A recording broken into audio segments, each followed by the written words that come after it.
whatever. Just okay, go. So I know at least a very basic level of the history of the Islamic Empire, starting with the Rashiduns up until the Abbasids, and then Mongols coming in, Seljuk Turks, and all that. And I thought this was very interesting. And I thought one philosopher who might be prevalent to our discussion is Ibn Khaldun. He is sometimes referred to as, oh, thank you, Nevin. He is sometimes referred to as the father of economics because he did an analysis of history where he saw dynasties coming into existence and then slowly declining, only to be replaced by an invader, which then repeats the same process. So he looked at history in that measure. But what I got from the Bataille reading, right, is that Islam and its religion put its excess, its expenditure into these ventures outward, right, into the outside world. And when it found that it couldn't expand anymore, these dynasties began to stagnate, right? And that's Ibn Khaldun's idea right there. He was from North Africa. I forget exactly where, and he wrote during that time. But if we look at the Umayyads, okay, the Umayyads were this caliphate that emerged after the first caliphate, right? And it was from the Umayyad dynasty. And they were the ones who expanded into Spain, right? Al-Andalusia. But they were unpopular towards the end of their reign. So first, they were like, oh, we're preserving Islam, we're spreading its borders. What happens? The Battle of Tours occurs, all right? And that's the first big, I believe, pushback against Muslim expansion in Europe, right? And so after that, they had a scuffle with the Shia sect of Islam, right? Ibn Hussein, which was the nephew of Ali, who was the nephew of Muhammad, right, was assassinated by the Umayyads, right? And I only know about that because I studied what's called the Tazaya. It's a Persian drama almost that's done every year. It was for an art class. It was really interesting. But anyway, because of that, the Umayyads were very unpopular. And so they got kicked out of the heartland, out of Arabia and North Africa. And so they were stuck in Spain, all right? And this new dynasty came forward, the Abbasid, right? But that doesn't matter. So with George Bataille's analysis of Islam, what I got is that this excess energy that the people of Arabia procured was put to all this expansion. But once they were stopped and they couldn't expand anymore, it starts to implode almost. And my example was the Umayyads, because eventually all of Spain came under Christian rule. So I thought that was interesting and perhaps relevant to Bataille's analysis. That's all. But remember, there was something that European historians don't talk a lot about, but Jackson, what you talked about the jump over the Mediterranean, Straits of Gibraltar, and then crossing the Pyrenees, that's really part of the early expansion of Islam. Because remember, you still had the Byzantine Empire in existence, and then you actually had the Persian Empire. And so, it went across North Africa and then jumped into Spain, what is today Spain. But I want to say in the 1100s, the forces of Islam attacked Europe in the central Mediterranean, actually reconquered Sicily and got a toehold on the Italian peninsula. And what is very interesting about that is that a number of people converted to Islam, and yet a couple hundred years later, when the Christian forces were able to expel the army of Islam off of Sicily, no follower of Islam converted to Christianity. Yeah, the conversion went one way, and people who study, for lack of a better term, Christian history are always a little uncomfortable about that, because you have a place where you did have a sizable number of followers of Islam, just like in Spain as it's being reconquered. Remember the Reconquista, but that took what, 700 years. And what you also want to remember too, is the final Islamic kingdom of Granada was an incredibly fertile, rich, intellectually rich community, and it welcomed both not only Islamic scholars but Christian and Jewish scholars.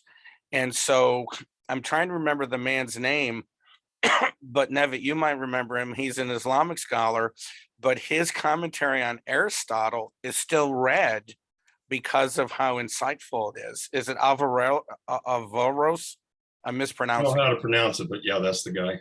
I talked to Jackson about him recently. Apparently, I call him Averroes or Averroes, but Jackson said that's not his real name.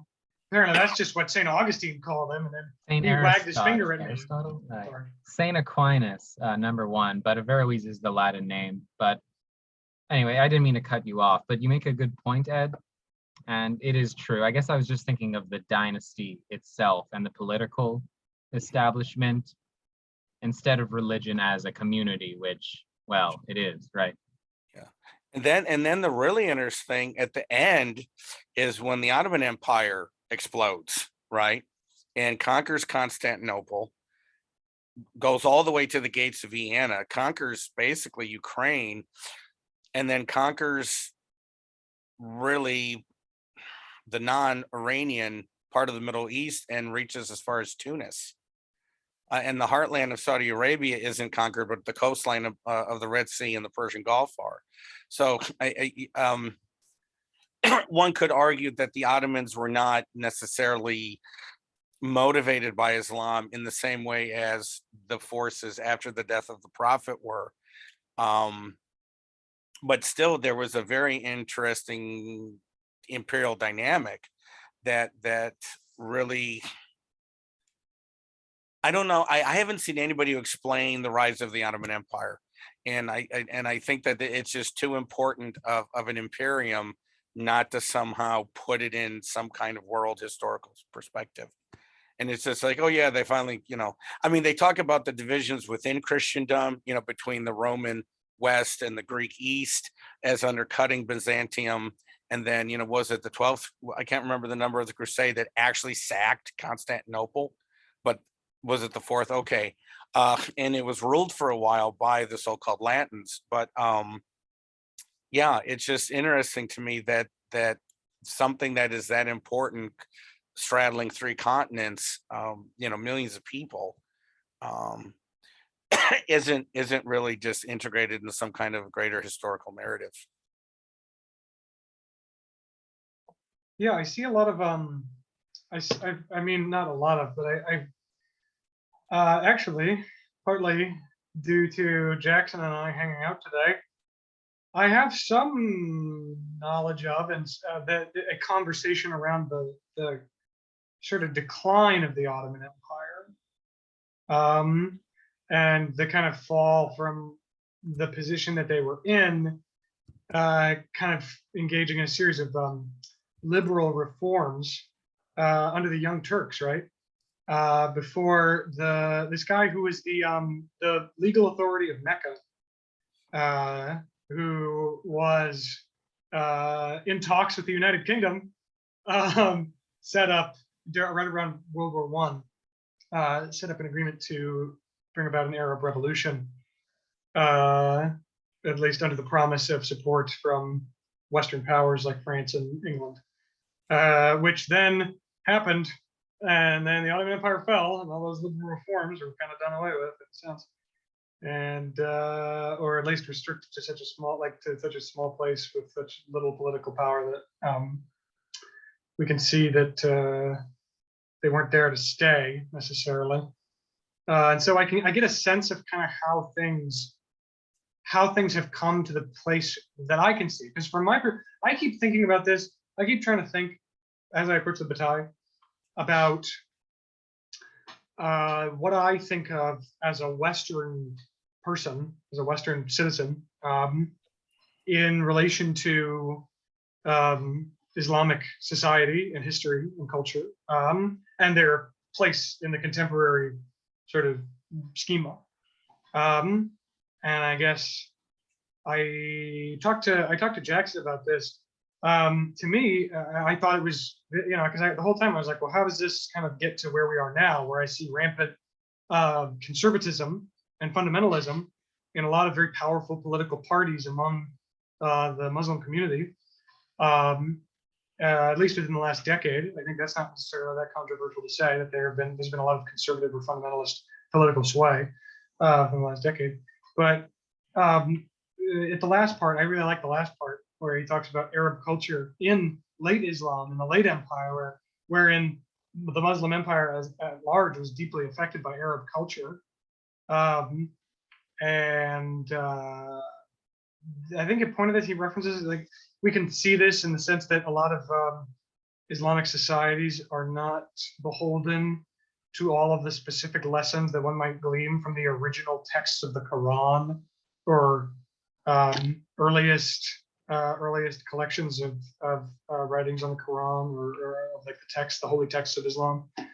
And now, he says that once the empire was established, Arab culture went on mostly as it had before, which to me read like the things that he ascribed to Arab culture, Arab polytheistic culture, which was violence, prodigality, love, and poetry. And if I look at contemporary struggles and conflicts, I mean, on one hand, I see just endless lines of imperialist interventions and external interests being exercised on particular communities. That's one thing I see very, very, very clearly. And on the other hand, I see a bit of this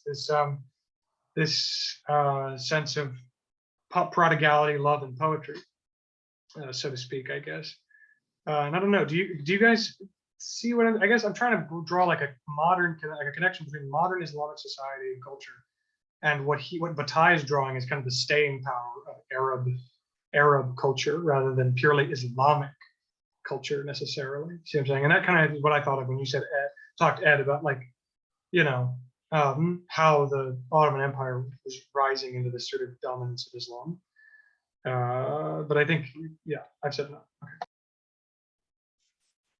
So I think one thing that Bataille talks about that is pretty relevant to what you're saying, Hunter, is so Islam, early Islam, the Quran, it kind of came about with a kind of all-encompassing kind of rules for organizing a society, kind of distributing a social space in a way that also it's a hierarchy of civil authority, was also its hierarchy of religious authority, and that there's mainly one leader who has state authority, but also has religious and interpretive authority, and gives kind of one interpretation for the Quran, and that becomes essentially the law that some locality will be governed under. But it's supposed to be, so it has this kind of function where, the Quran is a kind of universal form that can, go all over, but then it always has to kind of, excuse the expression, re-territorialize back on some kind of locality. And then, but I think that has there's an idea of a autonomy to a large degree that you don't get in the other monotheistic religions. This Christianity was a religion of, as Nietzsche reminds us frequently, a religion of slaves, people under conquest. And you can see that in, the Sermon on the Mount. And I think that you have something going on there with a code of social rules where it has to survive by being a conquered people, versus something that has an autonomy to kind of structure all of society. I think the way that those create different forms. I think you can see a lot of that in the way that there is somewhat of a contrast between probably Christianity, Judaism, and then Islam. Although that's kind of generalizing quite a bit, but then kind of more recent history sort of stuff is, so there's always been I think there's definitely a potential problem where people, there's the it's the neocon talking point that Islam is this dangerous, militant, radical religion, and of course it can be turned into that, but then that's not the entirety of it. But I think the thing is, all religions have that potential to turn like that. It's more about which elements do, but in particular, there has been elements of great intellectual, philosophical development, scientific development in the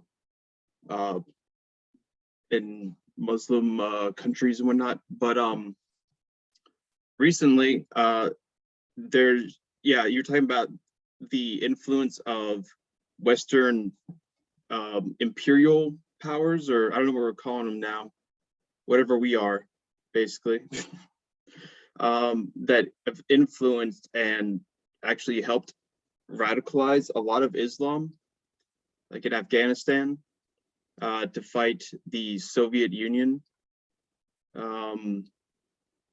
So I think there's definitely an influence there of kind of, you have this temporary alliance, you try to radicalize and militarize someone to help fight for you, and then it turns out that 10 years later you're at war with them.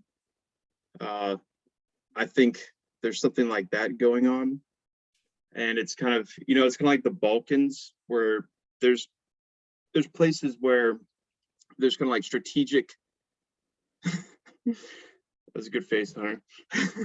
There's strategic kind of areas where it just happens to be there's lots of forces just vying for power, and they become these engaged in these proxy wars. I think there's something like that also going on. But yeah, that's my take. I like that. I guess one thing I'm thinking about, because now you got me thinking about this thing that I guess kind of surprised me about the reading, that I guess we could yes, also the reason when you said the Balkans, I made a face because Jackson's very, as you can tell by the chat, Jackson's very passionate about Bosnia and Herzegovina, and we've had many lengthy discussions about their history and their turbo folk. Never mind, it's a genre of music you guys should definitely get into. But more on the point, when I was reading the text, he makes a point about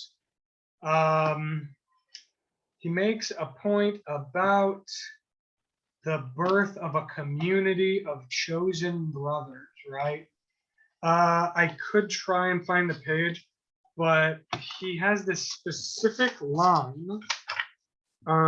Yes, I think it's on page 88. Yeah, it's on page 88 of my edition of the reading. In the top paragraph of page 88, he says, Muhammad's flight from Mecca to Medina consecrated the rupture of blood ties and the establishment of a new community based on chosen brotherhood open to anyone who adopted its religious forms. Christianity dates from the individual birth of a redeeming God. Islam from the birth of a community. And you can probably imagine from all the Christian stuff that I kind of spout, that kind of surprised me. I was like, well, I mean, I hear a lot of theological argumentation from the Christian side that says that the Holy Spirit is the community. The Holy Spirit is the spirit of the community of believers, and Lutherans and De Hegel are all about the community of believers. And I was like, okay, well, what is he really saying there? Why does he say that? And I thought, well, Chase, actually, you made me think. on one hand, I see I think you made it clear when you pointed out Nietzsche's description of Christianity as a sort of slave religion, a slave morality, popular among conquered peoples. And in that sense, it made me think of like the sort of, let's imagine Christian circles among conquered people, where they might say, well, why is God punishing us? Oh, because God works in mysterious ways. And God's plan, yada, yada, yada. And that's kind of the end of it, is sola scriptura. God works in mysterious ways. He has a plan, all is ordained. Everything is an act of divine providence, blah, blah, blah. But so they're just trying to make their way as a conquered people. But then you have this community, this counterposed to that. And what I'm picturing here when I picture this sort of Christian slave morality is something like what Kierkegaard points to in the individual nature of Christian faith for him, which is that it's totally internal. It's totally, Christ was absolutely isolated as an individual, separated even from God. And this is the whole point of that play, Jesus Christ Superstar, the silence of God. Even Christ did not get, because if Christ was able to talk to God, if anybody could have talked to God, it would have been Christ. And if Christ was able to talk to God, yeah, this is the simple way of saying it, I see. If he could have, he would have said, hey, what's up? Why am you doing this? What's this plan about? I'm going to heaven, right? And then he just gets nothing. And then he's like, well, I guess I just have to keep going. And that's the line in Jesus Christ Superstar, all too clear on where and how, but not so clear on why. So Christ is separated from God. And in that separation from God, that is where his identity with God is found, as the Word made flesh, as this thing that G.K. Chesterton says, for a moment is an atheist. G.K. Chesterton, the conservative Catholic, writes about the moment of Christ's crucifixion and his, calling out of being, to God, why have you forsaken me? As an instance, a very vital instance in the formation of a religion wherein the Messiah was an atheist, at least according to G.K. Chesterton's reading. And I find that just the very fact that there are readings like that is very important and interesting.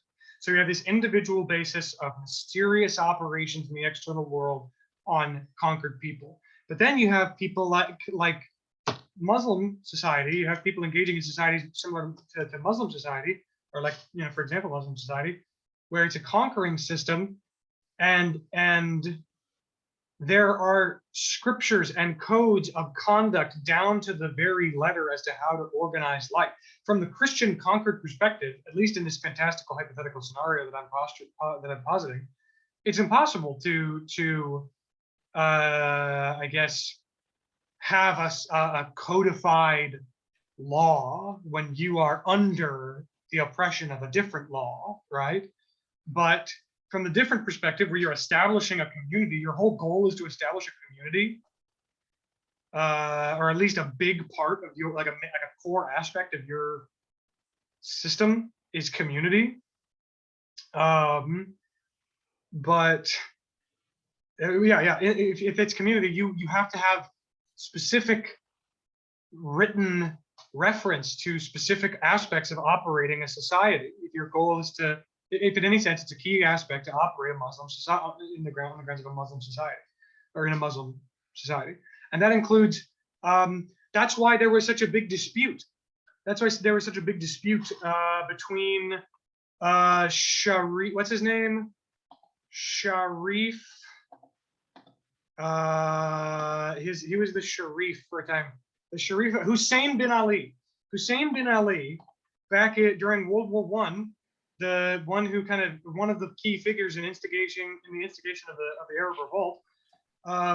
A big problem between him and the Ottoman Empire was that they had to ratify through law any of their acts of violence against infidels and neighbors, etc.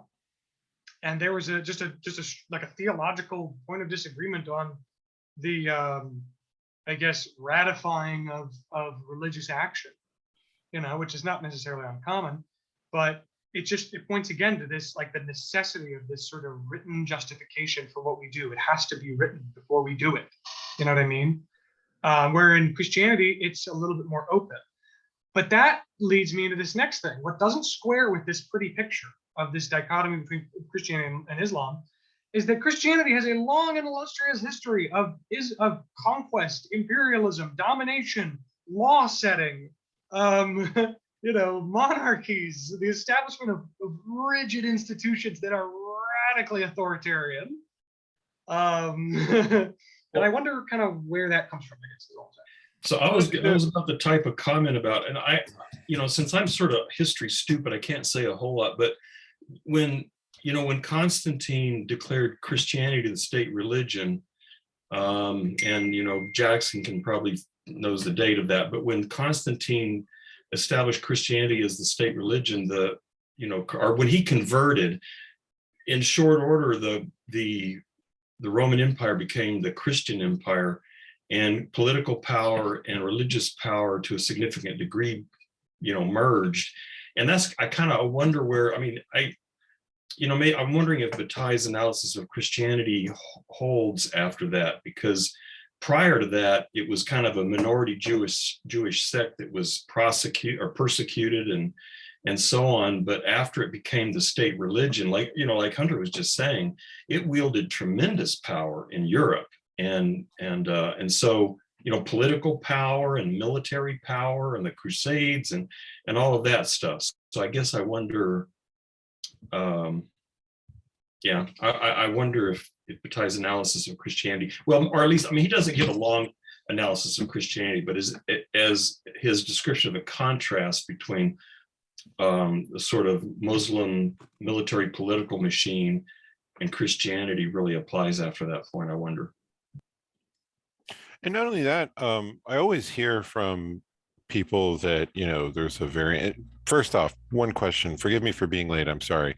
I am woefully ignorant of Islam, and I was hoping there was maybe somebody here in religious studies that could offer a little bit more insight into the various practices, structures, and denominations of Islam, because I've only read the Quran once and I did not understand anything really. So if anybody here has more insight into Islam, I would be very grateful if they would speak and kind of offer a little bit of a refresher course, or just an intro for philosophically minded people like us, because I am ignorant. The other is that I always hear from people that the biggest difference between Islam and Christianity is Islam is a religion of conquest and violence. And then I have to scratch my head and say, Christianity was incepted on violence. The crucifixion was extremely violent, and it has a history of militaristic imperialism. So I guess that's where I kind of question a little bit too. What I really liked about this reading was that Bataille seemed to be suggesting that freedom in its sense has limitations in order to be stable, that it has constraints, he bases that on revolt, and that the expenditure in Islam was such a way that made it stable, from what I understood, in his early conceptions based on community, and its conquest not being based in the imageries of the machinery we see further down on page 88 and for 89. He goes through this admirable machinery and uses a lot of self-perpetuating automation aspects. So I guess there's two things. One, I don't see Christianity as not being a violent religion in any stretch of the imagination. And I would like to learn a little bit more about Islam, hopefully by the end of this seminar. And two is from the way I understood this reading was that the early inceptions for him of Islam were able to take the expenditures, much like the potlatch and the human sacrifices in the Aztecs, and use it to maintain stability and growth. Because it was, where did he say growth and its temporary limits? On page 87, the alternation of austerity, which accumulates with prodigality, which dissipates, is the ordinary rhythm in the use of energy. And further down, he says, but at least for a time, growth has its limits, and it is necessary to dissipate the excess that cannot be accumulated. So if I understood him correctly, which I'm not sure I have, he was saying that this religion in its aspect of community and conquest wasn't militaristic and violent. It was based off community and creating new values for expenditure that made it extremely stable. Did I understand that correctly? Well, but my thing is, aren't exercises in expenditure for the expansion of community and conquest? I guess those aren't mutually exclusive. You know, that's kind of the thing. I guess that's all I'm noticing about that idea. You know, was it just expansion for the sake of community or conquest? No, I mean, I guess maybe I'm misunderstanding your question, but I guess I see them as compatible exercises. Well, compatible early on because it wasn't all about just expanding the community for the sake of the militaristic machine, as he called it. It was a way of maintaining the expenditure, the citizenship, and the community through violent warfare and blood sacrifices that are equivalent to maybe the Aztecs, but done in such a way that it's not just there to be consumption and military expansion only. It plays a part of it. Well, I think one thing is, I think when he was talking about the difference between Christianity and Islam, he was probably speaking mostly about the origin, which would mean obviously Christianity doesn't become a religion of an empire until 300 years after it's originated, when it after Christ's death, which is so I think I do agree that people who are like Islam is the violent religion, Christianity isn't, very dumb. But if you're talking about the origins, there's the beginning of the theology, they would be coming from a different situation and then changing over time, but what I was about to say. I had a main point I'd forgotten. So Well, to build off it, just to agree with you, it seems like his point is that Islam is founded on accumulation. I don't know if Christianity, in the same sense, is grounded in that sort of structure of accumulation, which I think is, more to the origins of the systems, I guess. Maybe I'm wrong. I don't know.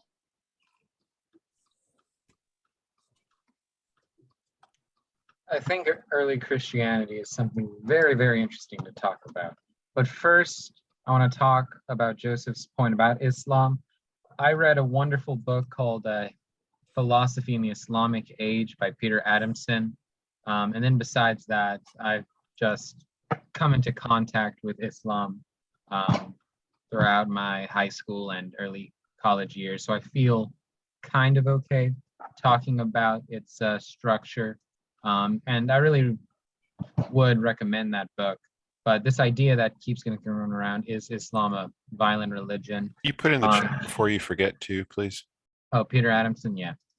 One big thing about Islam is the legalist culture which sprang up with it. So you have the Quran, which, unlike Christianity, where Jesus is God and has this direct connection, Muhammad's just the last prophet. Okay, he's just a guy also.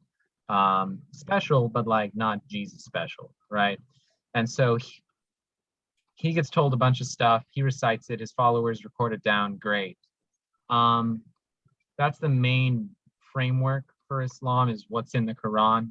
But then there are these things called hadiths, which are the sayings of the prophet and his friends, and these are hearsay, and you can measure a hadith by the degree of separation between the prophet and how many followers. So like Ali, right, his nephew and his heir, we'll get on that in a moment, would be a very credible source. So if there's a hadith that credits Ali, that's good. But if it's just some other random individual, maybe not. And that's where legalist culture comes in. Because if any issue came into Islam, there were scholars who would look at the issue, like coffee, for instance.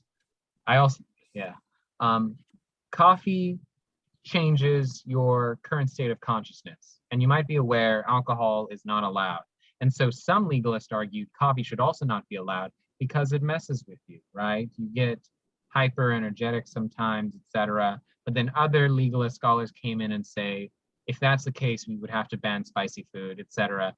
That's just an example of how sort of contradictions in Islam would be handled is you have this framework, Quran and Hadith, and then you have a scholar who went to some kind of university. And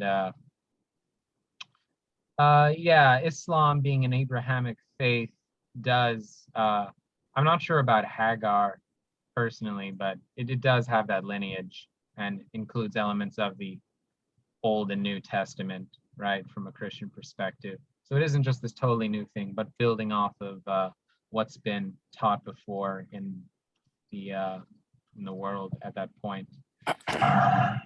And then one last thing, I'll just talk about the two major Muslim denominations, right? Sunni and Shia. The big difference there has to deal with management or leadership of the Islamic community. So after Muhammad dies, 4 caliphs came about, not connected to the prophet, except for the 4th one, who was Ali. And this What's a caliph? Emperor, head of faith, kind of, right? Just in charge of the whole enterprise, right? Think like the Papal States, right? But imagine it was all of Christianity. And at least for the first century of Islam, you had these 4 caliphs.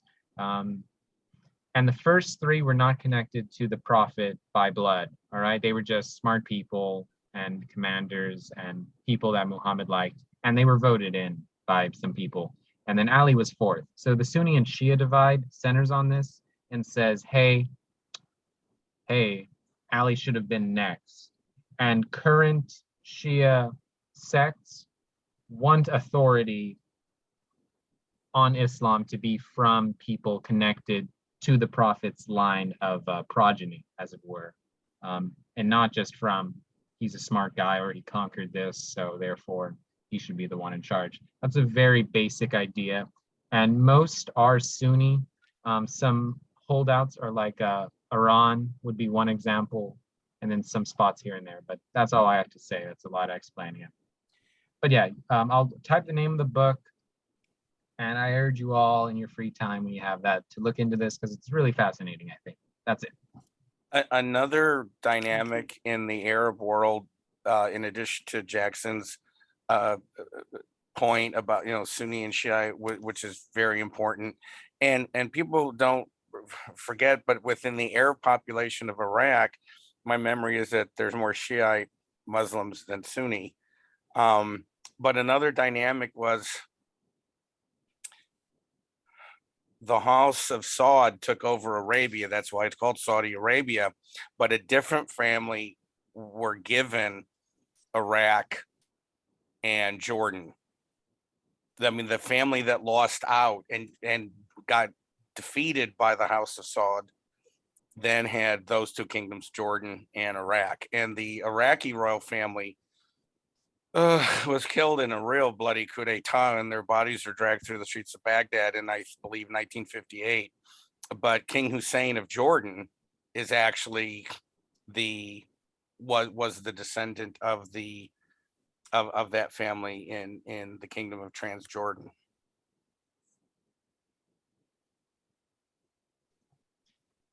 The question I had in this chapter was, why is Bataille talking about this? And the general answer I've got is is that maybe Islam looks like it doesn't fit into his notion of general economy, but then maybe he's saying, well, actually it does. And so, that's the only reason I can think as to why he brings that, because it sounds like he's trying to bring, these different particular historical cases and showing how his notion of the general economy has explanatory power. And, so maybe he's thinking that Islam might look like an exception, but then really it's not. Anyway, that was kind of my big question. No, I agree with you, Nevid. I think he's being, Dr. Anthropologist on steroids. I mean, he thinks from what I can tell, he actually does think he has a key to all human societies with these principles of general economy. That's why he can put the Aztecs and Islam and then other societies all under the same rubric of analysis. Yeah, I do think, well, I think one important part was he, in the Aztec chapter, if you remember, he makes his like first distinction between like a society that does a lot of war and a military society.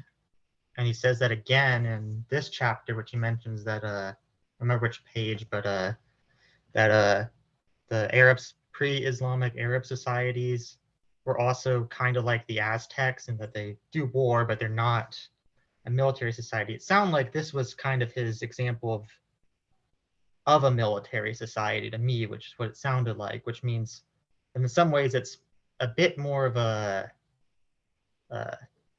it's less like the I don't think they like thought the Aztecs were necessarily a good in the sense that like we should be like them, but like they were more of a you see like they were more in tune with general economy. This one seemed like one that he was saying was they were trying to push it farther away, which I think is this might be also looking at this. It might be like he's starting with the Aztecs and the Indians, and then he's kind of trying to see here's how we got to now.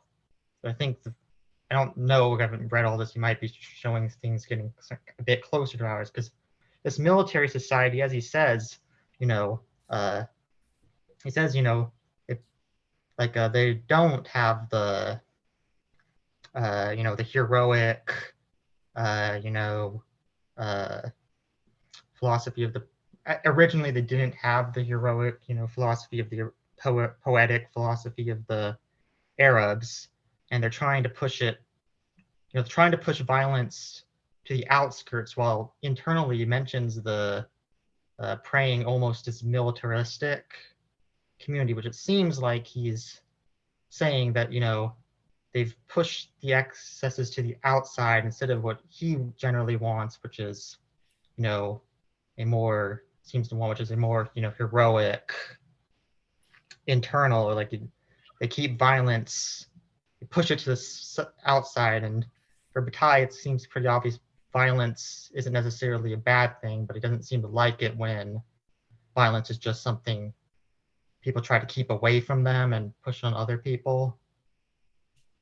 And it seemed like this was not necessarily completely condemning Islam, but it was the fact that they are, you know, pacifist internally, but then violent to the outside seems to be a fairly negative example. But they're still operating within the framework of general economy, and that they have to expend in some way, even if they try to keep it from eternal. But it sounds like they're getting closer to they're getting closer to our current, you know, operating ways of reason. Right. Yeah, and I would go ahead. Sorry. The impression I got, you know, on that when he was talking about the Aztecs, that you know, initially it was the society was what's the word, into expenditure, and so they're kind of wasting stuff. And then there were, you know, at least on my reading, again, as I said a while back, there's this progression through there where, you know, it becomes more and more utilitarian, and every time it shifts toward a utilitarian phase, then it kind of there's kind of a reaction that becomes more wasteful, and then it goes more utilitarian. And that the initial shift toward military, so initially in the Aztecs, he seemed to be saying that the military was for the purpose of expenditure. So in other words, you go and you raid these other societies so that you can't collect resources to waste. But then later the military becomes more utilitarian. It becomes more about conquering other, you know, regions and so on. And it sounds like, you know, the sense I got in here is that the, you know, the Arabs prior to the dominance of Islam was more wasteful in that sense of the general economy. But then when, you know, Muhammad came in and was able to kind of harness all that wastage and then make it utilitarian in this, and part of that effort involved using the military. So it was like the military in Islam was similar to the military in the Aztecs, where the military shifted for the Aztecs from becoming a means of collecting resources to waste to becoming a more utilitarian institution. And that in the, you know, in Islam, the military never was really for the purpose of wasting like it was for the Aztecs, because there was already this wasteful society. And then Muhammad managed to harness all that all those wasted resources for these utilitarian purposes that had to do with, military conquest. And then, it seemed like, I mean, I'm wondering if part of the reason he thinks he needs to explain this is because the Islamic society never seemed to oscillate back into that wasteful mode until it became mature and kind of, to use Nietzsche's term, now I can't even remember the term, decadent. But, because so for a long time, it sounds like he's saying that the, Islamic military society managed to harness all those resources and continue to use them for growth. And as long as you continue using them for growth and the growth can continually expand, then you don't have to worry about wastage of resources because they're all being harnessed for this purpose. Whereas when growth becomes constrained, then what happens, you start getting this excess that you have to release somehow. But that because of the particular historical and cultural and religious framework of Islam, for a long time, it managed to keep using all those resources in this sort of utilitarian purpose of growth and expansion. And so I'm wondering if that's part of what he's trying to say is, look, it looks like the Islam, like Islam actually did not follow this model, but it did. It was just that instead of, they never reached that limit of expansion. At least initially, they didn't reach that limit of expansion, so they could continue to use those resources for growth. And then when it did kind of hit its limit, it just kind of stagnated at that point. And so it ceased to generate this excess of resources, and it just sort of stagnated and became what did he call it, like an empty framework or something like that. It just became a bunch of rules. And then at that point, the Arab, sort of the background Arab tendency toward excess and expenditure kind of reemerged when Islam ran out of steam. So I saw it as just, again, an effort to try to show that something that looks like it doesn't fit his model actually does fit his model. I was wondering too, to kind of piggyback on that, because on 87, I'm wondering if he's saying that Muhammad was kind of the Nietzschean Übermensch character of creating a new system and new values, because he puts a strong emphasis on 87, page 87, where he says, like, a minimum, it's relatively easy to assemble people by inspiring them with particular enthusiasm, but one must give them something to do. And he said, 88, he says, Muhammad's teaching opposed it to the tribe whose traditions it blasphemed, and the tribe threatened to exclude it, which was equivalent to death. It thus had to repudiate the tribal relationship, and since an existence without ties was not conceivable at the time, it had to establish a different type of bond between its adherents. And as I have in my notes here, that it's like, it's almost like he's saying that he is creating a new system of values in this new tribal mechanic that's not using existing, he called it a framework later on, I think he calls it an existing framework. Yeah, later on in page 88, Islam differs from Christianity and Buddhism, and it became, after the, I hope I'm saying this right, Hegera, something different from a teaching propagated in the framework of a society already formed, a local or blood community. It was the establishment of a society based on the new teaching. So I'm wondering if he's really emphasizing that Muhammad was someone we should emulate, as the way he implemented expenditures with a new system and deviated from an already existing framework of tribal relations, so that he essentially created new values. I think he'd say they were, but I don't think he'd be one of those cases where the person does somewhat of a transvaluation of values, but that transvaluation isn't necessarily a good transvaluation.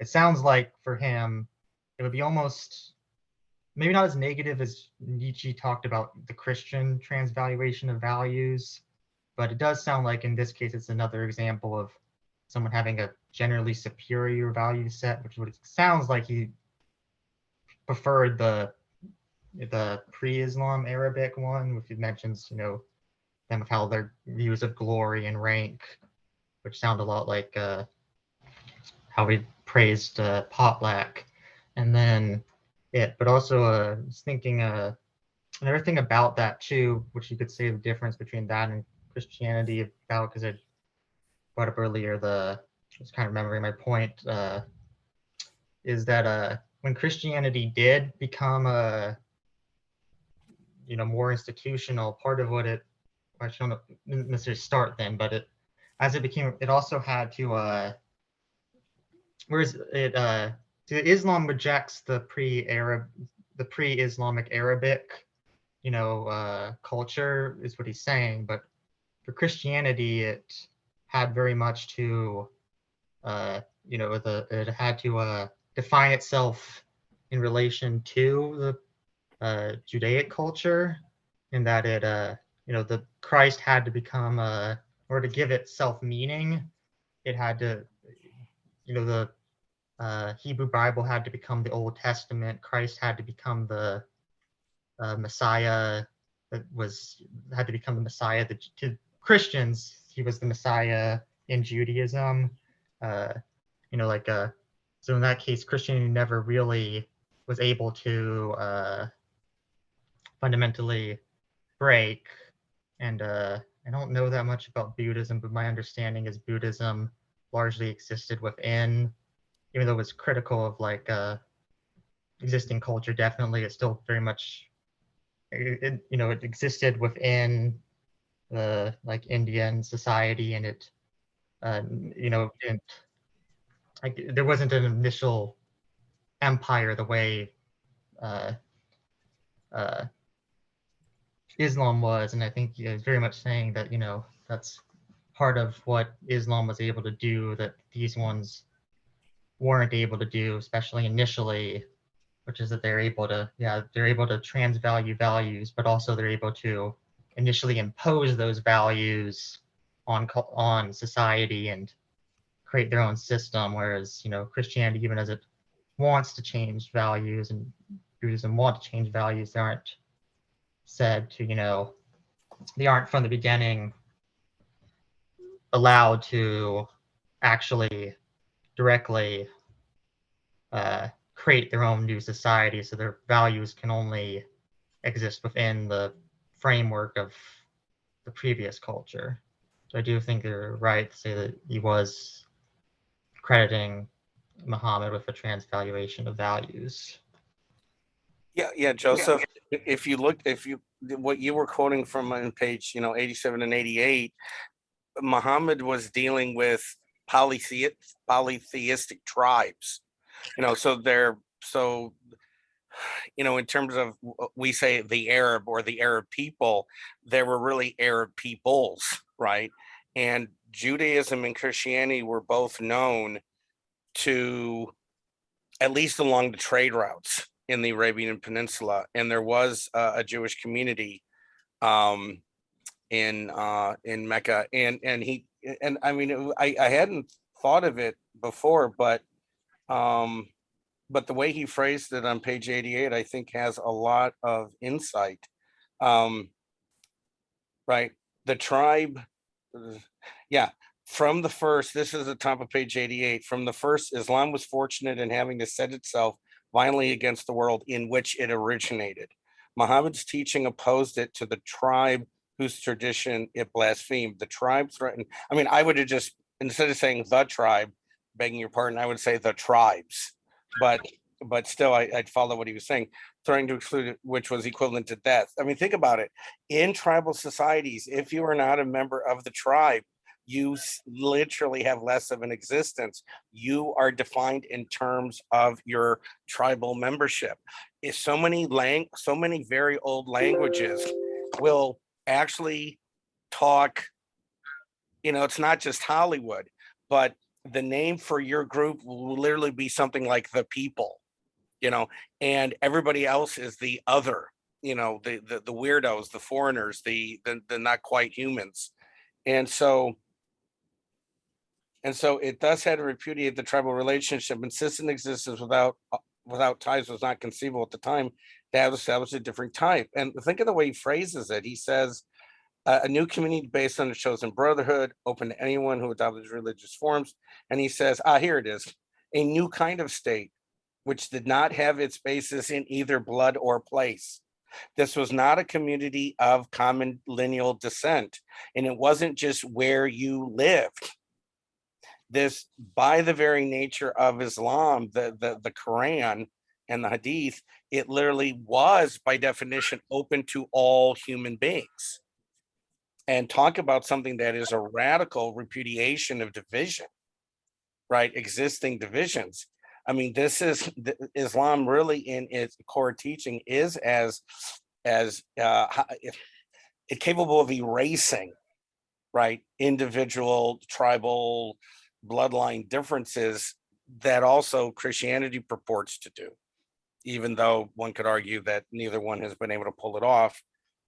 But I mean, I think he's right. Bataille's right on point there.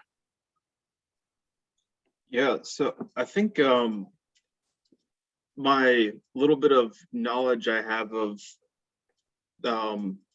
Islam, or basically the formation of it, might help to give some context. So, okay, Muhammad, got his visions, did some cool stuff, and then wrote down the Quran. And this pre-Islamic Arabic tribal society, it was kind of, the spiritual center was Mecca, and that what's the meteorite, that big rock, the Kaaba, that's it. Basically you see it today. It's the black cube in Mecca that pre-existed Islam, and that was, so they would have, I think it was a yearly thing where all the kind of neighboring sort of loosely affiliated tribal societies would come together, and they would all kind of hang up their idols on this cube and have a feast and all this stuff, have a festival.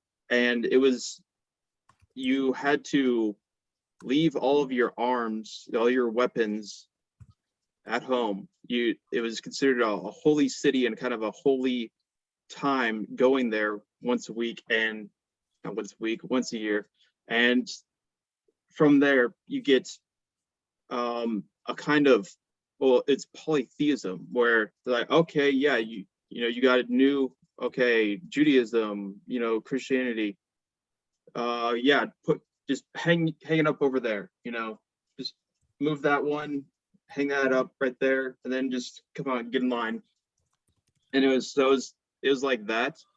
What was kind of radical was that Islam claimed, a kind of exclusivity about itself, and that was what was really revolutionary. And that's why, so he's saying, yeah, you can't, basically the rule was, yeah, you can do your thing, you just have to kind of go along with this kind of loosely affiliated, first kind of just tribal customs for kind of intertribal alliances and exchanges that are still pretty loosely affiliated. And as long as you allow that to happen, you let these people do their own thing, and then we're all good. But instead, Islam kind of made it was a major gamble. I mean, there's probably been a lot of religions that kind of started like this and just completely annihilated within, like a year, and just didn't make it. It's like the conditions were just perfect to allow this to actually blossom into anything at all. So what happened was, Muhammad said basically, like, no, there's no compromise, and was being persecuted and had to leave to go to Medina, a totally different city. And then, long story short, gets more people, comes back and conquers Mecca.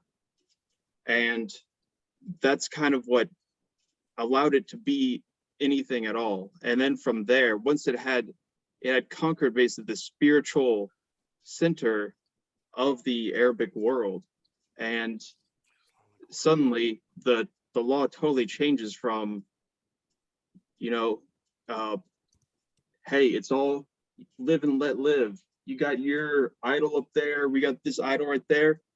Islam is about abolishing these idols and only having the really cool geometric patterns, whatever that's called. So I think that's one of the major things, these differences going on there. As far as Bataille, and I definitely don't think he sees Muhammad as a exactly as like a Ubermensch or a Zarathustra exactly. Although I think he would definitely say that there's some transvaluation, I guess you could call it that. But I don't think Bataille is exactly praising Muhammad really in any way, really. I think he's more just describing these things and isn't really saying, he's saying they're different, but that doesn't mean that one is exactly better than another.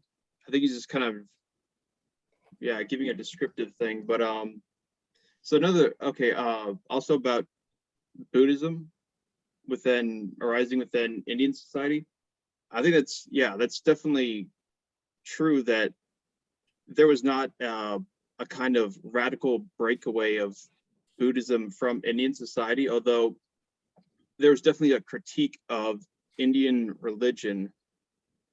But Buddhism was pretty much, it was so they went to the forest and they were basically forest dwellers especially while the Buddha was there. But afterwards, after it became a kind of monastic enterprise that was appropriated by the state, it was completely dependent on kings allowing it to exist, but basically giving it resources and whatnot. And that's actually why in India, Buddhism died out, is because when people basically attacked, actually it was Islam, Muslims came, basically attacked people in the kingdoms, and if you didn't have suddenly these kings to support a monastic community, then you couldn't have one really. So it completely changed it, and they navigated to other places like Tibet and China and whatnot. Yeah.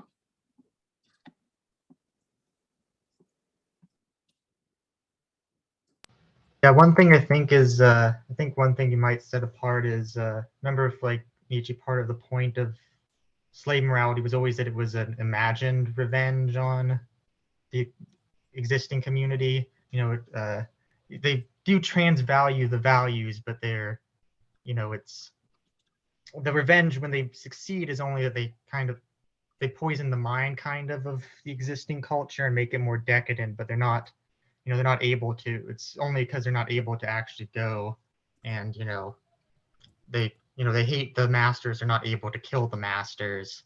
But for, Islam, it's his version, it's a bit different. It's kind of similar, but in this case they're able to just go and, kill the infidels, conquer and stuff, which that might be one principal difference for him.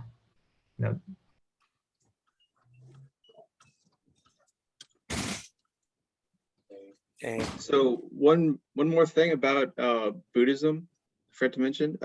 So the major kind of state structure of Indian religion was based on the idea of karma and rebirth, and Buddhism completely kept that. They got rid of the idea of the self, but they kept karma and reincarnation. Go figure. I don't know. But karma also is one of those things that very much justifies certain power structures, in my opinion. You've got the caste system. I think you could see that there's something of the way that certain religions and certain state forms kind of mirror each other, or they're kind of traced on each other's forms, or you even see it in philosophy or something like that, where you have people think through these empirical kind of tracings of, actual state functions and things like that, like thinking that everything works like a king ruling subjects or something like that. How many people think in these terms? But you see something like that structuring a lot of Indian society with this idea of karma, as the idea is that it's constantly this justification of this is why things happen to people. The explanation is always your karma. You're born into this because of your karma. I want to write a paper, like a Nietzschean critique on karma. That would be great. But yeah, you can see that in this case, it's definitely existing within the state structure that is already there, that's based off of some of these religious ideas. It keeps those that go along with it, but then has a kind of relative change within some of them, where Islam was having kind of both religious and also a kind of state function change in it, that still at the same time kept it as a kind of military enterprise, really. Yeah, that's what Bataille says, and it makes sense. Yeah.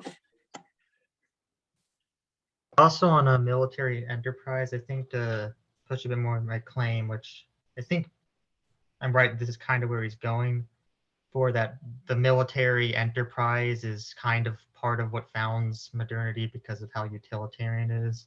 I also might be making this connection because I've been reading Foucault, but also Foucault was a big fan of Bataille, or actually it's supposed to be complicated, but he did at one point say that Bataille, Nietzsche is, and also Confucianism is interesting in that. But Bataille, Nietzsche, and someone else were like the three best literary writers or something, or that their literature was the three most important things you've read or something. But and Foucault, like Bataille in Discipline Punishment, makes a lot about how the same, operating logic that military does was integrated into the economic logic of, founding bourgeois society and, making modernity.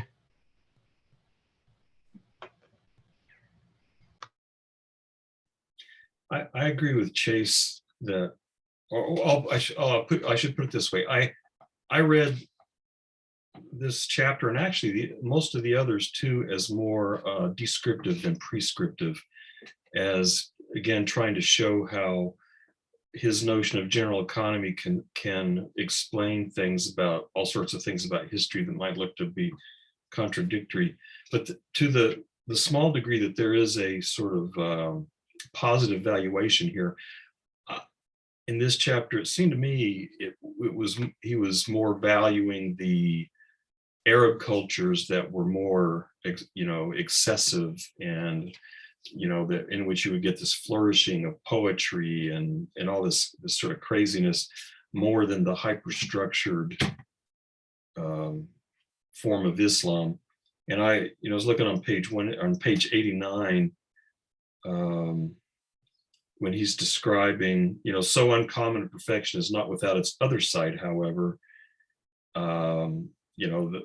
The formation of power demands that one forego its use. So if you want to accumulate power, you've got to keep, you can't just keep throwing it out all the time. Life loses its immediate power of disposal to the pursuit of a greater power. This consequence is I'm just kind of reading phrases through the paragraph, a complete subordination of religious life to military necessity. And toward the end, Islam is defined not by consumption, but like capitalism, by an accumulation of available forces.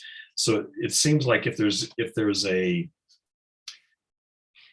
positive valuation, it seems to me it leans away from Islam in the, as you know, as again a very utilitarian organization that harnessed all these powers for a very specific purpose, and in so doing managed to consume you know, all these powers of expenditure that had been there before, and then when it kind of stagnates, those powers kind of resurge. You know, you get this resurgence of Arab culture, but on the other hand, I'm like Chase, I don't, at least it doesn't seem to me that there's a, that it seems to me it's more descriptive than it is prescriptive, that he's explaining how his model can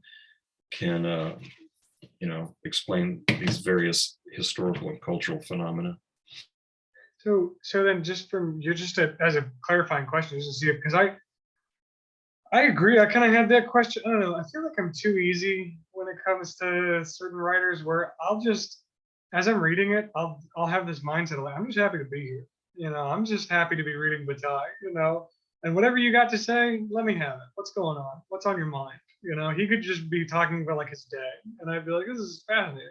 So it's good to have like a sense of like the sort of, like you never, that question you posed, I totally honestly never crossed my mind. Why did you write this? Why are you telling me about Islam? Why did you, because I was just like, oh yeah, these are such interesting illustrations of this idea. I was kind of all caught up in it. But now I'm thinking to clarify, because I'm into it, I guess, to see if I can kind of, the idea then is that Islam is an example of a system oriented on accumulation for specific ends and goals.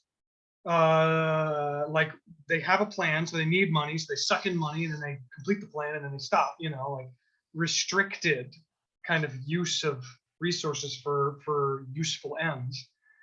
He is saying that sort of system can gain a tremendous amount of power and do a lot of tremendous things, I think, you know, which is what we might think of as a positive valuation. It's almost like he's just saying like, hey, it's astounding, you know, I mean, this really swept this place, and these people has really took this community by storm, these sets of ideas, this system. But it seems like so in line with what you're saying, Nevitt, then he's saying, yes, they are very dazzling and can create grand structures and institutions.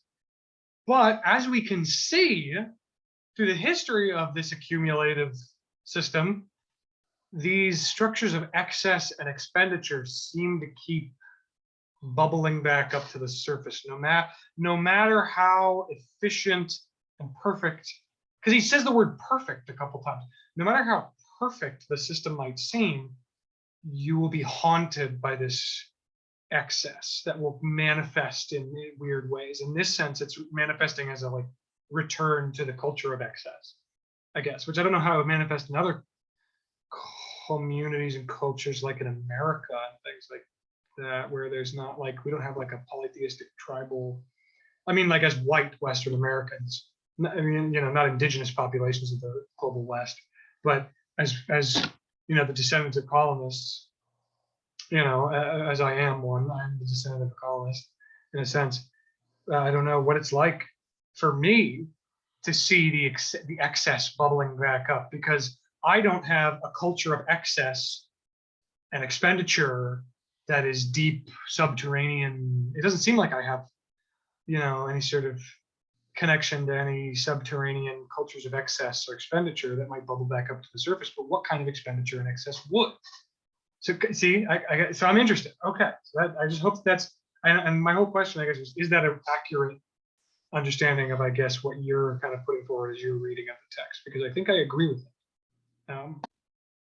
Yeah, I mean, that pretty much matches the way I was reading it. I mean, I would think that what he would, well, because he probably commented explicitly on this even in his time, but I would guess that he would say, like, today in the West, you have, you know, tremendous excess resources, which we do in fact expend in, we do waste, and you see that in the, the wealthy Western cultures where, where some guy decides to put a car in a spacecraft because, like, why the hell not? And so that you have, this conspicuous, exuberant consumption. And then and earlier in the book, he had said, we also tend to take this, we take it and we like, what are we going to do with this? Let's go kill some people. And so, we have war as another. And so I would guess that he would say that you do see tremendous excess in the West today. And, like we had this discussion before, and I really don't know the answer, last time, like, to what degree can we really, how much agency do we have? But at best, maybe we can't really, because it seems to me part of what he's saying is that the general economy is the way the universe works. It just is. And it's not, like you were saying, it's not something you can't change. It's like the law of the universe. And the best maybe that you can do is kind of maybe move it around a little bit or direct where it heads, but it's going to happen. And, yeah, so anyway, short answer is that, yeah, that fits with my thinking, because, like earlier, he seemed to be saying what happens is when you get one of these civilizations, they grow and they put all that energy, that excess, into growth.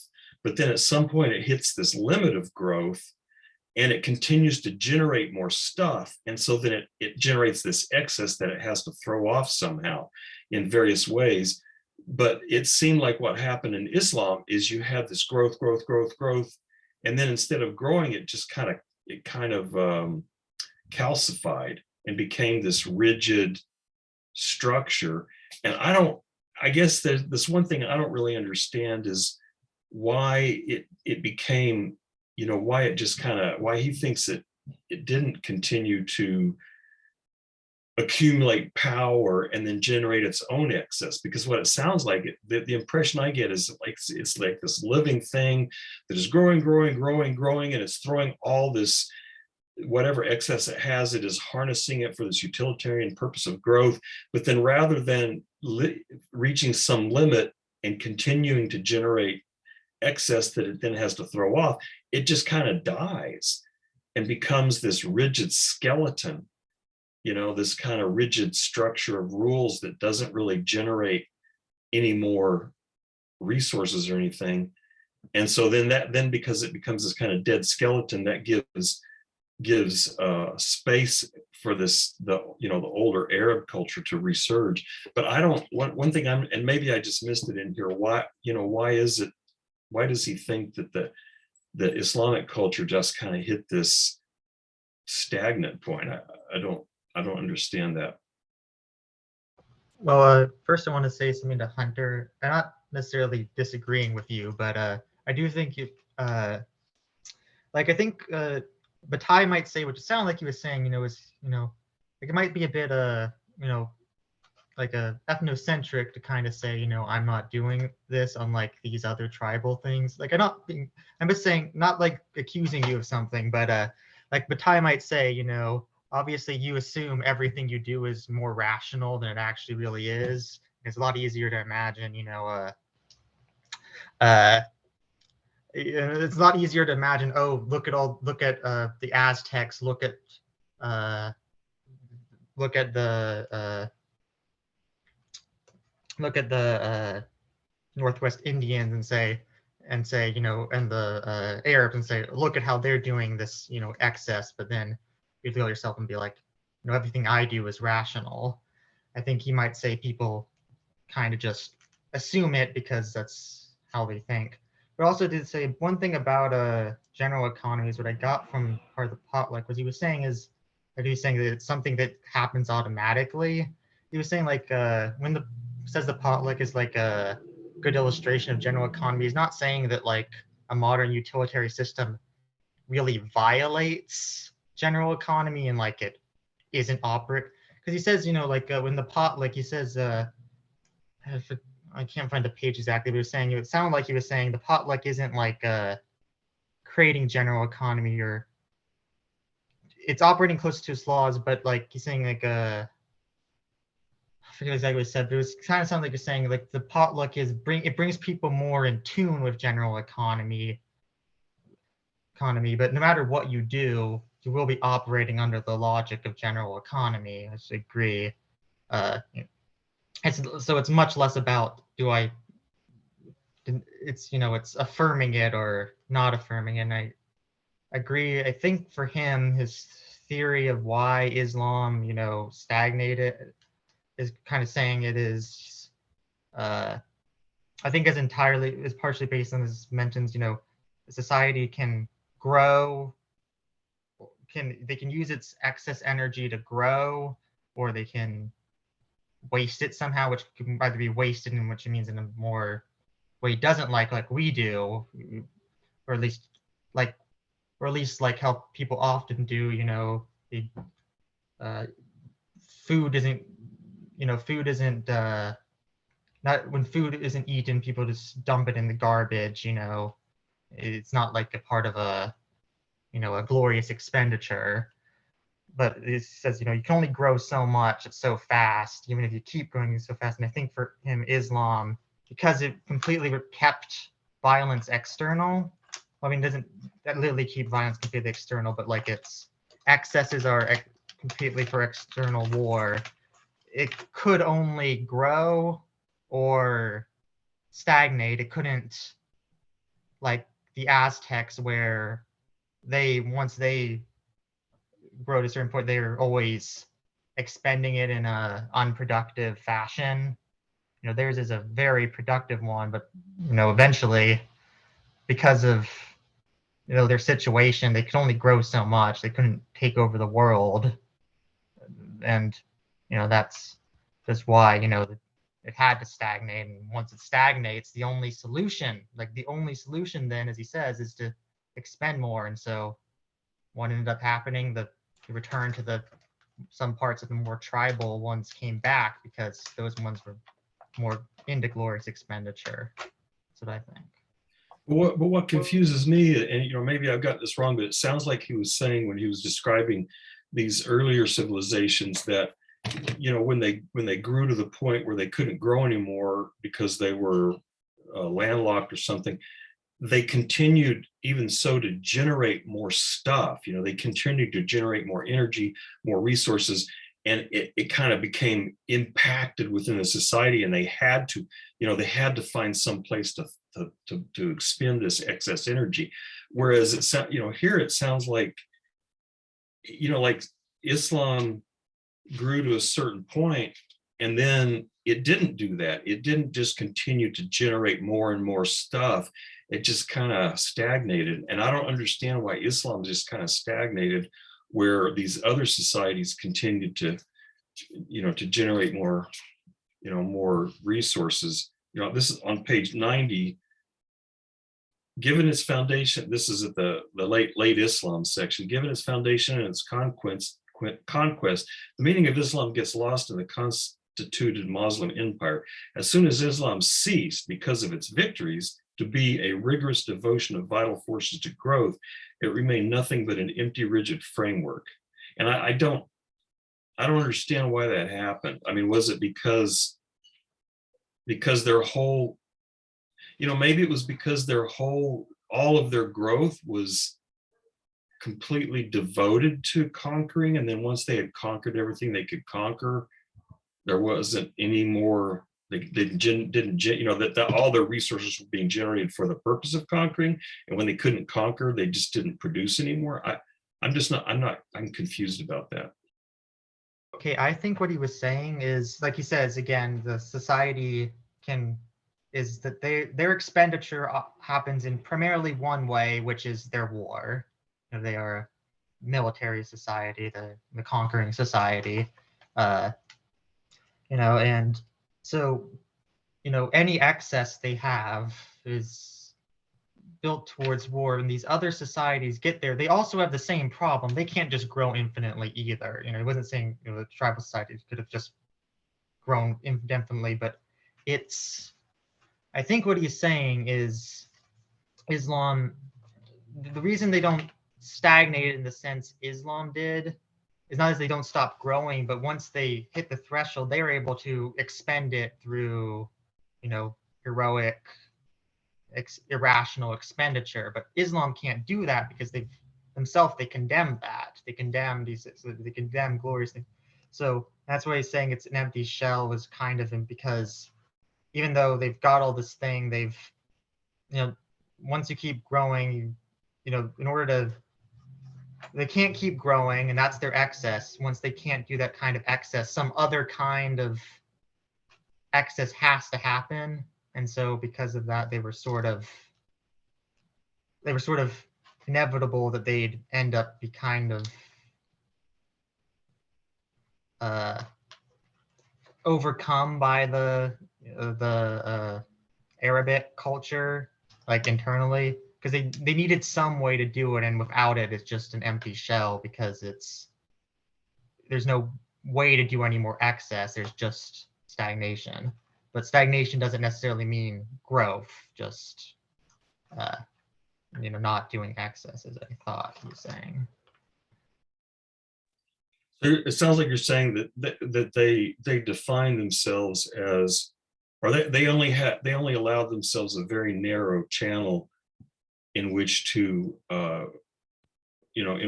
funnel their resources, this channel of military conquest. And when that kind of ran out of any place to go, they just stopped producing. They just stopped generating. That's what it sounds like you're saying. And then that left this kind of vacuum for the older Arab mode of general economy to kind of resurge into that empty space. I'm not sure if it would help anybody when reading him further, but I found the Solar Anus to be an extremely short but helpful background to kind of understanding the framework of his philosophy. I mean, it's not on our reading list, but it's a very short read, and it was very, at least for me, helpful. Also, Ed, that's the best bathrobe I've ever seen. That's amazing. Actually, it's not a bathrobe. It's a sweater. Even But better. Thank you for the That's- compliment. I'll try to show off more of it. That's awesome. Do you I have love it. Do you have like an illustration on yours? My sweater is cows at a pasture. Mine is not. I like mine. I expended $56 at Amazon.com to buy it. It has more of a Native American-esque vibe. So it's not exactly abstract like Islamic art, but it's more totemic, I think. I could use that phrase. So I'm not That's a being good sarcastic. use of that. I would get a photograph of this and send it to you, Joseph. But I've had this sweater for, oh my God, 45 years. Really? Wow, Yeah. that's awesome. Yeah, all my friends make fun of me. They said, "How in God's name could you own a shirt that you had in 1978?" I said, "It's a good shirt. It's what's wrong with it? I can still wear it." And that's the thing about culture. If you keep things long enough, then it's back in style.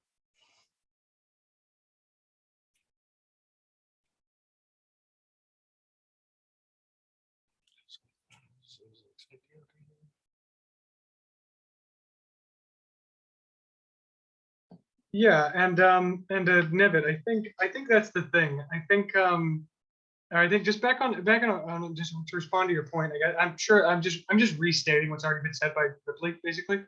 But kind of I don't know why. At a certain point, yeah. Why do I speak? But I'm going to do it anyway. But my reading, and I agree with what has been said. I think that the idea, to me, the point that kind of made Ripley, what you said kind of makes sense to me, was the idea that you're putting forward, that there's always been an excess. There's always been an excess. Like the Muslim Empire was founded as an effort to channel that excess into conquest. And then, yeah, once that formal once that formal expression of excess, the one that Ripley, like you pointed out, was the one expression or expenditure of excess that was not condemned, you know, like when the other forms of expenditure are, glorious poetry and violence and heroism and so on, that's condemned or repudiated, you know, by the authority, and it all is intentionally, at very least, formally channeled or funneled into this one thing. Then when that is no longer an option, excess will not stop. Excess keeps going. Excess does not care if your political ends and restricted aims are over, or if you're not at the right place to start making moves of expenditure against foreign powers. You know, like the Muslim Empire might say, well, we'd like to continue to conquer, but we're not quite there yet. We need to accumulate more. And the general economy, if I can give it any sort of, personification, as they have a speaking role in this play, would say, I don't really care that you are full or too weak to keep expending. You still have excess to deal with, buddy. And without a state sanctioned form of expenditure, it just bubbled back up into a number of expressions that we would say are not totally conducive to the devout structure that they were trying to impose, which is what I was saying earlier about my position as an American. I'm willing to admit, I just totally wasn't even like, I feel like David Hume, where he says, like, he closed the door to his little chamber and all of his thoughts left his brain. And I related to that I relate to that all the time, but like, especially there where I was like, yeah, I don't think of myself as having any sort of roots to excess. And then I thought, wait, yeah, that's the thing. We are in, like, if I could draw some sort of parallel between like an American empire and the Muslim empire, so the American empire never stopped. We've got a constant flow of industry dedicated to conquest, and to this excess in the form of domestic luxury consumption and foreign interventionist policies, which was like the point that Bataille was trying to put forward, like at the beginning of the book, which I'm now kind of like, oh my God, I'm kind of seeing it a little bit. I'm starting to see some connections, that's all. But yeah, I'm just restating it back to y'all, I guess, with just this hope that I'm making sense and that I've got some of it. I don't know.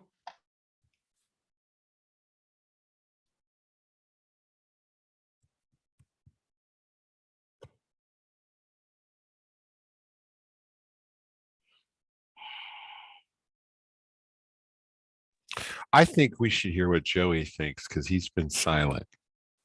So I would love to hear what Joey thinks. Yeah, that's it, Joey. You're in the hot seat now. Yeah. I don't have many thoughts. This section didn't really stand out to me all that much. I don't know too much about Islam. I don't know, like, Nevitt has the point of like, why bring this up? And I was kind of thinking like, sure, yeah, another example. I don't know.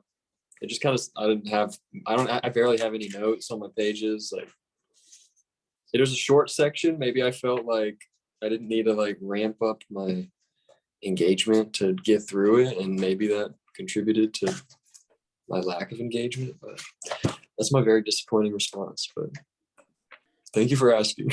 Yeah. I didn't really feel really hoping that to share that. engaged I'm with it sorry. either.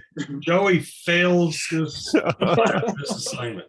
I did not do my journal before.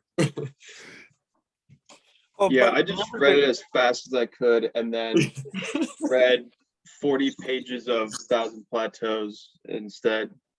Just- Now it just sounds like you're bragging. Didn't get my I know. Is it? Oh. Oh, it's just 40 Oh, I pages just of breezed through deluge. this when I Nothing, read nothing, 500 nothing too big. pages of some esoteric ancient German philosopher, in my free time. Was he German? Was Deleuze German? I just made it up. I don't know what. Yeah, was I don't think it's I think it's more bad that I did that than good. I think it's definitely a bad transvaluation. It's a Hey. vice. Definitely, yeah. I think sometimes, Chase, you don't read something because it has been quote unquote assigned, and your mind pushes you to read something else that you'd been meaning to, but you can rationalize not reading the assigned material like, well, this thing I was reading is very important because I've been wanting to read it a long time. And it's very useful for you. You have the way your mind works with, you can pull out these different philosophers from different traditions, and it's like, wow, how did he do that? So I do try to read the assigned material, but then yeah, I do like to cross over into, follow the different tangents that those would follow. Definitely. And so it usually has to have some kind of relation. So I was thinking, it actually fit really well. The plateau that I read in this is the one on nomadology, the war machine, and they actually reference Bataille talking about Islam as a military enterprise. So it was definitely pretty relevant. Although it's only a kind of like 2-page where they kind of go over the idea of prophets, and kind of the idea is that there's this there's a state kind of formation, but then there's always these forces that are exterior to it that the state defines itself by as a kind of interiority, and that it can only really use certain forces by appropriating them, but which in turn kind of change them. And one of the things is there's always this kind of these movements of not only nomadic people, but also kind of semi-nomadic, semi-sedentary forces that are associated usually with religious organizations and whatnot. And they're using Islam as an example of something that kind of started like that, but then kind of went on to take over the military enterprise. But so one thing I think is actually kind of interesting on that level is, okay, so there's this idea of an economy of violence, where, how violence occurs in a society is not only the product of the structure of that society, but also structures it itself, where so one of the arguments is that in a pre-state society, which doesn't mean that you could have a chief or something like that, some kind of a leader in a society that's considered a non-state society, not pre-state, but the idea is that they exist kind of with each other, but they have these economies of violence that ward off any kind of a really stable power structure that can be inherited. So instead, it's kind of like each person is always beginning one after the other, and can only rule by charisma and these things like that. But so before Islam, these pre-Islamic tribal societies, their economy of violence was based on, they talk about, I think Bataille talks about it, this idea of, it was kind of like blood revenge, and it was based off your family, your lineage would have a kind of small scale war with the family, and that was how things happened. So that gives a kind of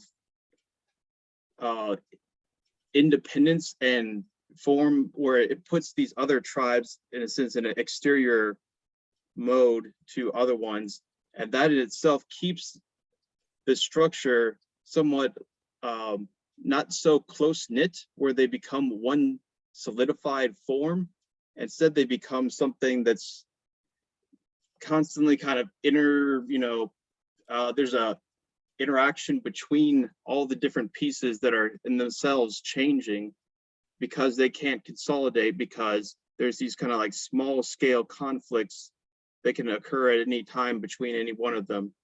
Where one of the things that Bataille said that Islam, that helped it become what it became, was that they got rid of that kind of intertribal, blood revenge kind of thing. And that was really the law that defined that. I forget what it's called, but that the pre-Islamic tribal societies were very much had this economy of violence that kept it from having something like Islam, something like a kind of centralized empire that could rule over it. And instead, it was okay. You can continue to do that, but only for infidels, only for this new external enemy. But between Muslims, you couldn't do that. So, which is a guarantee of safety on one level, to a certain degree, but then also shifting the economy of violence to something else. So I think Bataille picked up on that in a similar way. That was interesting to see that where these others, he talks about the Aztecs and everything. I have not read, I'm not sure how to say his name, Clastres, something like that, but I'm familiar with the idea. That's who Deleuze and Guattari are getting this idea from, non-state societies and all that. But yeah, I've got the book. I need to just read it.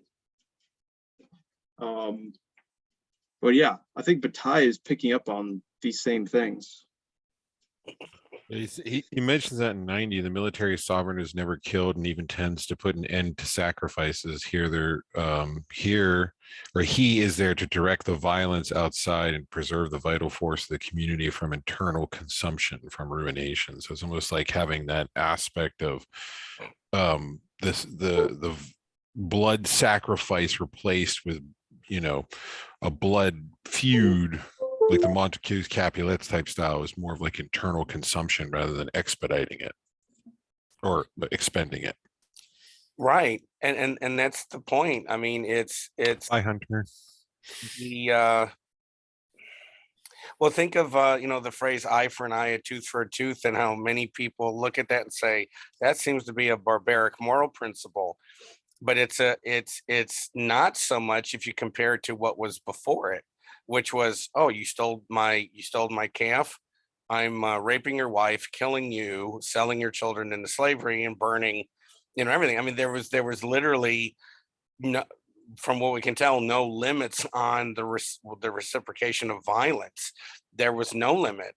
And if you just said, okay, I knock out your tooth, you knock out mine, okay, it's reciprocal, right? It's not this total annihilation. And to me, I think Bataille made a very good point in saying, look at what Islam did in terms of the Arab peoples to either reorient their violence, but to actually be able to become one people. And to me, that's what makes Islam different from the religion of the Aztecs, where there was still, you had to have the other, you had to have the opposing soldier as a prisoner of war, no matter how much you exalted him, because he's part of this cosmic morality play, but you still have these independent peoples around.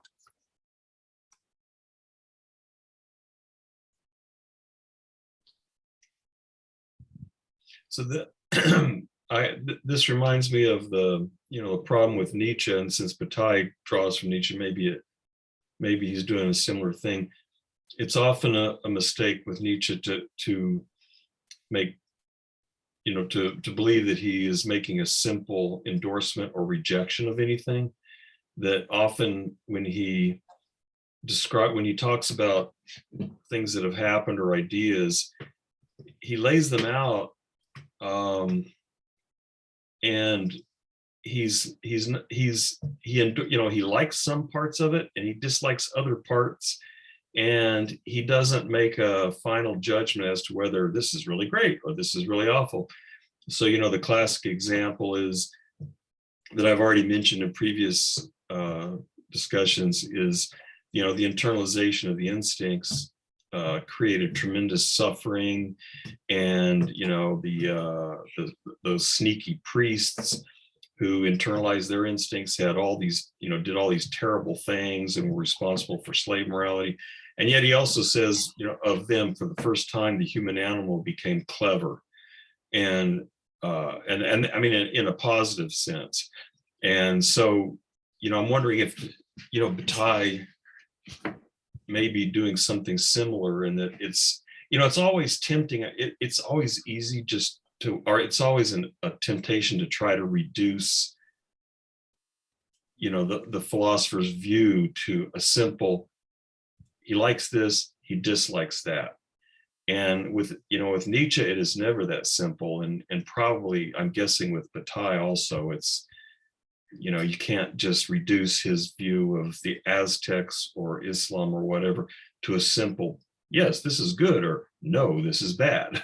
It's just a mishmash of stuff that some of it's good, some of it's bad.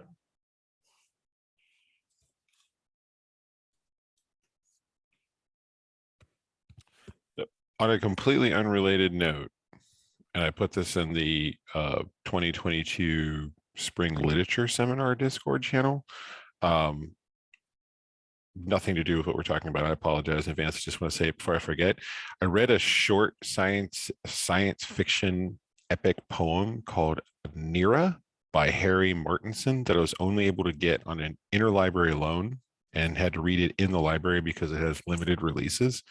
And it was one of the best and most exceptional and dark science fiction epochs I've ever read. And it was done with like cantos, so that it's kind of like almost done in an Alighieri sense. And like, I was like shook in the library when I got done reading it. It has so much components of Nietzsche, Heidegger, and its own form of technology that I was able to get from help of Chase a completely legally obtained copy of it. So I put it in the 2022. So if anybody can read it, it's really good. I just found out today that the author, who's Swedish, won the Nobel Peace Prize for it in 1953, then also ended up committing suicide after he won it by means of disemboweling himself with scissors. So it's like, yeah, it was. So fun stuff. Thought I'd share it with you guys for uplifting stuff to read along with the Accursed share. So that's all.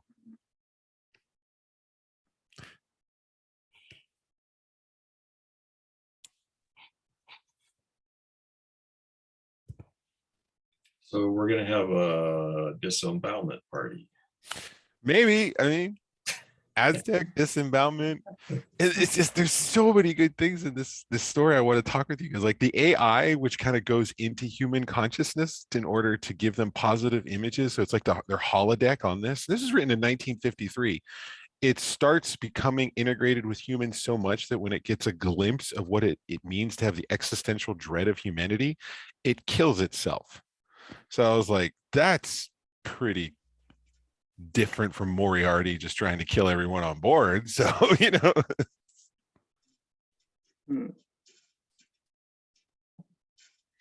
So and then the cantos deconstruct in from the structure of the poem after Mira commits suicide.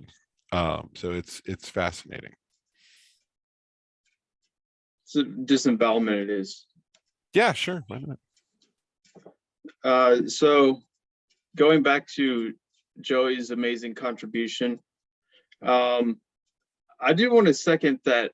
I think it's something about Islam. It's just never really spoken to me. So it's kind of hard to find not any, but a substantial interest basically in the topic. So I'm just like, oh, okay, it's a thing. I don't know. Actually, I kind of feel like that about a lot of religions. I thought, Sufism sounds kind of interesting.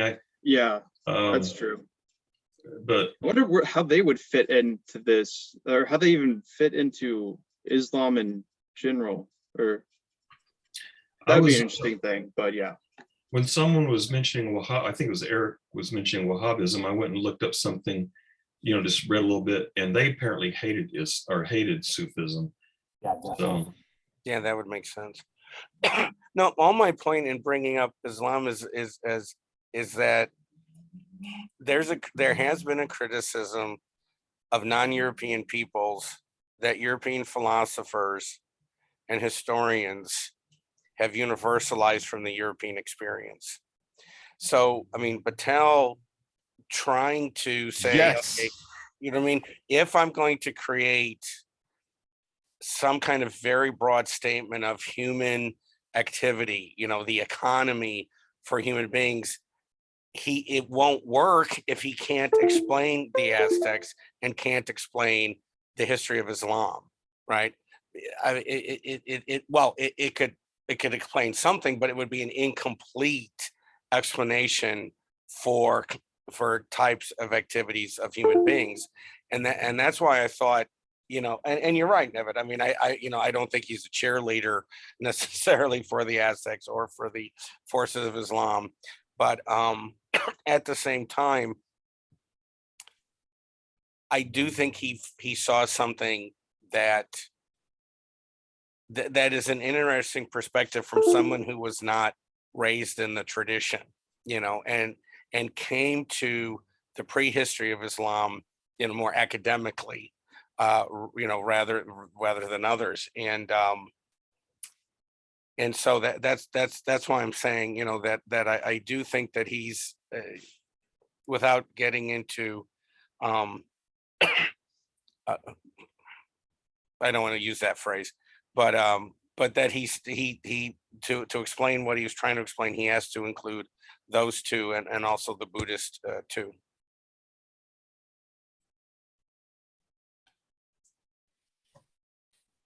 I'm gonna get going, guys. I always appreciate the conversation. I'm sorry for having to cut or being late, but take care. Bye. So any other final comments?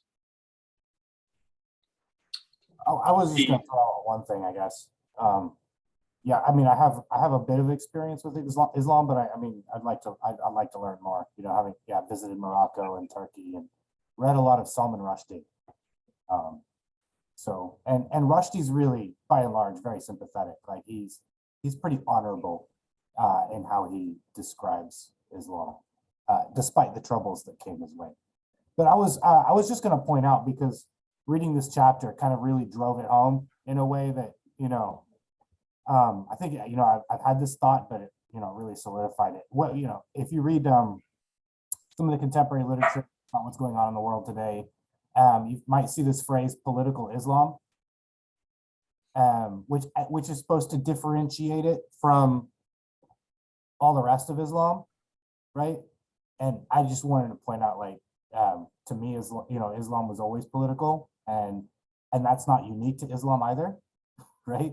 Like, Right. Jewish religion was political. The Pauline gospel is political, and also that these aren't necessarily bad things, because MLK was political and a reverend, So I just kind of wanted to throw those thoughts out, because they, at variance with our common with the dominant culture, but thoughts that came from just engaging with Bataille here. I can't wait until Tibetan Buddhism next week. Well, is that what we get? I think so. Isn't that next? Lamaism. Lamaism, yeah. Yeah. Oh, and That's something I know a little more about. Not a lot, but more than Islam. I read that book, but it was I can't remember who it was. I think it was by Karen Armstrong. Hmm. And it was some, I don't know, it's kind of like presenting like a happy side of things for like a soft liberal audience that is sensitive to things. So I was kind of like, I don't know. I'd rather hear about it from Bataille or somebody. I don't know, someone with like a rough edge, you know. Yeah, actually, so the only thing I know about it is the repercussions or whatever that came from it. I know kind of what it's about, but and then there's like death threats and all that stuff, but that's pretty much all I know. It's also Fatwa. historical. I mean, like you know, he didn't quite make that, you know, he didn't the whole cloth.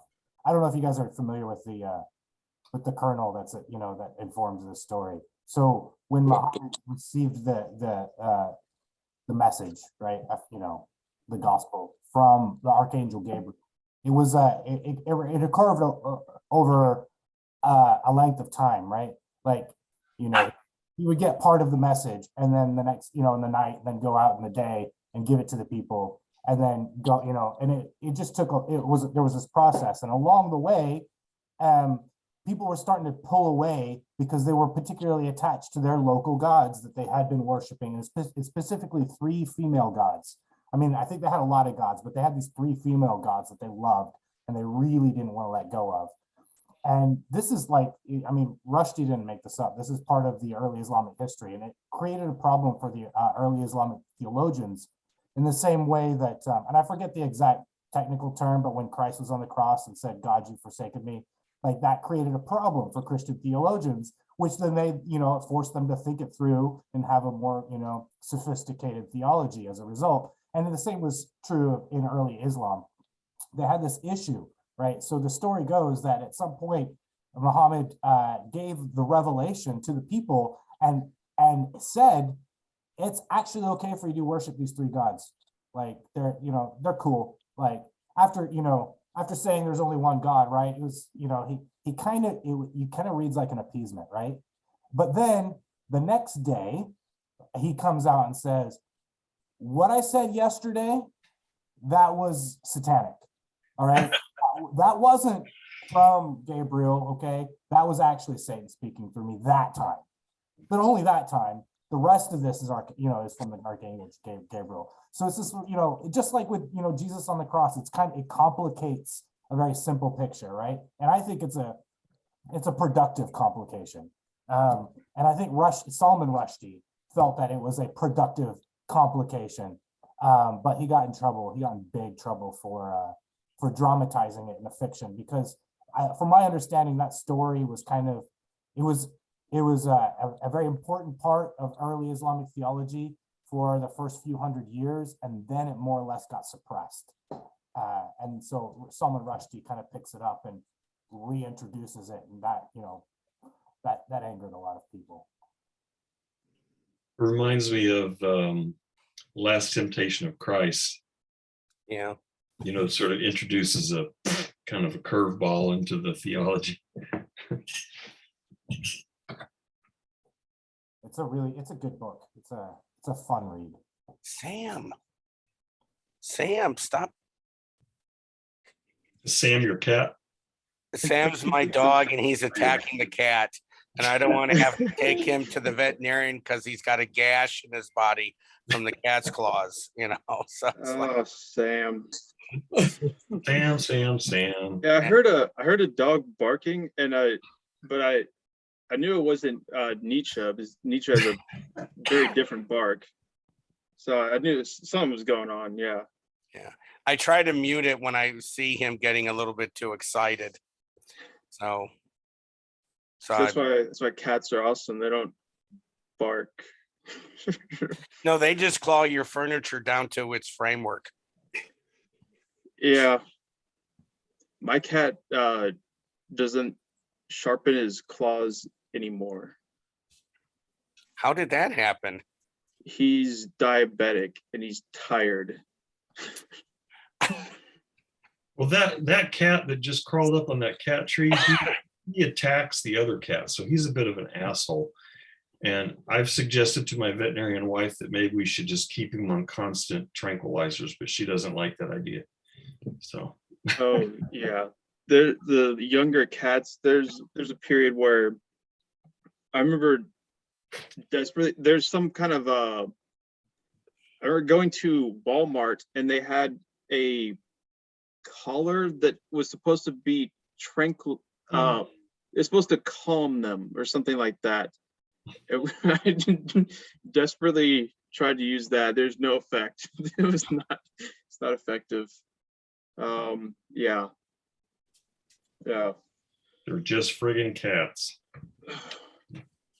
Yeah. Do not adopt a cat because it does a barrel roll in a cage. That is not a good criterion for adopting a cat.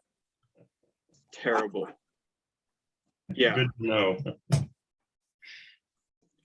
Okay. That's not somebody. Oh, there's. But yeah. Was that the culprit there that you showed us, Ed? Yeah, I was trying to show Sam, but then he started to clean himself, and I didn't want that. Didn't want you to have to deal, have that image in your head. Fair enough. Yeah. Got too many ribs to do that myself. Lord knows I've tried. Not flexible enough. Okay, see you guys hopefully Monday.